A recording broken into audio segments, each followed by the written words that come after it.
And now that the economy is back on track, we're making progress on the second phase of our strategy, ensuring long-term growth.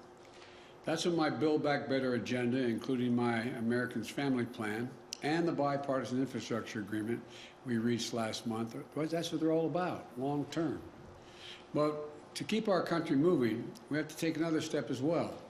And I know you're all tired of hearing me during the campaign and since I'm elected president, talk about it.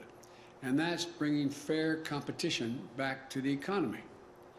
That's why today I'm going to be signing shortly an executive order promoting competition to lower prices, to increase wages, and to take another critical step toward an economy that works for everybody. The heart of American capitalism is a simple idea: open and fair competition. That means that if your companies want to win your business, they have to go out and they have to up their game. Better prices and services, new ideas and products. That competition keeps the economy moving and keeps it growing. Fair competition is why capitalism has been the world's greatest force of prosperity and growth. By the same token, competitive economy means companies must do everything they do to compete for workers, offering higher wages, more flexible hours, better benefits. But what we've seen over the past few decades is less competition and more concentration that holds our economy back. We see it in big agriculture, in big tech, in big pharma. The list goes on. Rather than competing for consumers, they are consuming their competitors. Rather than competing for workers, they're finding ways to gain the upper hand on labor. And too often, the government has actually made it harder for new companies to break in and compete. Look at what that means for family budgets. Take prescription drugs. Just a handful of companies control the market for many vital medicines, giving them leverage over everyone else to charge whatever they want. As a result, Americans pay 2.5 times more for prescription drugs than in any other leading country. And nearly 1 in 4 Americans struggles to afford their medication. Another example, hearing aids.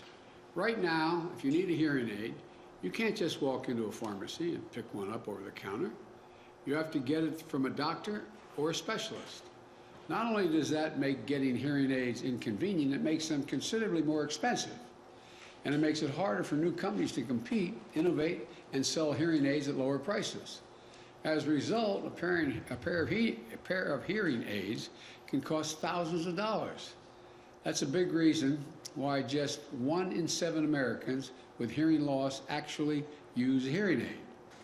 Another example, internet services.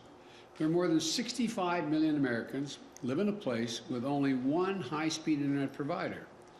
Research shows when you have a limited internet operation, you pay up to 5 times more on average than families in places with more choices.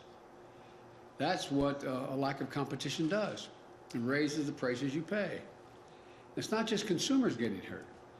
Big ag is putting a squeeze on farmers. Small and family farms, first-time farmers, like veterans coming home and Black and Latino and indigenous farmers, they're seeing price hikes for seed, lopsided contracts, shrinking profits, and growing debt. Lack of competition hurts workers as well. In many communities, there are only a handful of employers left competing for workers. Think of company towns across Appalachia and other parts of the country where one big corporation runs the show.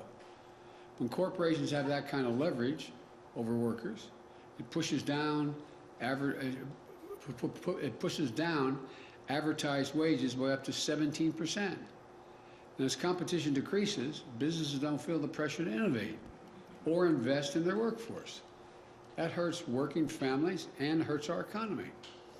All told, between rising prices and lowering wages, lack of competition costs the median American household $5,000 a year.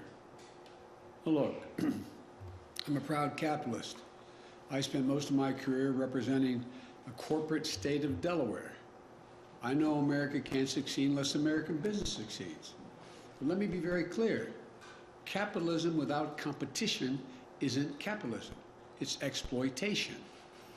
Without healthy competition, big players can change and charge whatever they want and treat you however they want. And for too many Americans, that means accepting a bad deal for things that you can't go without.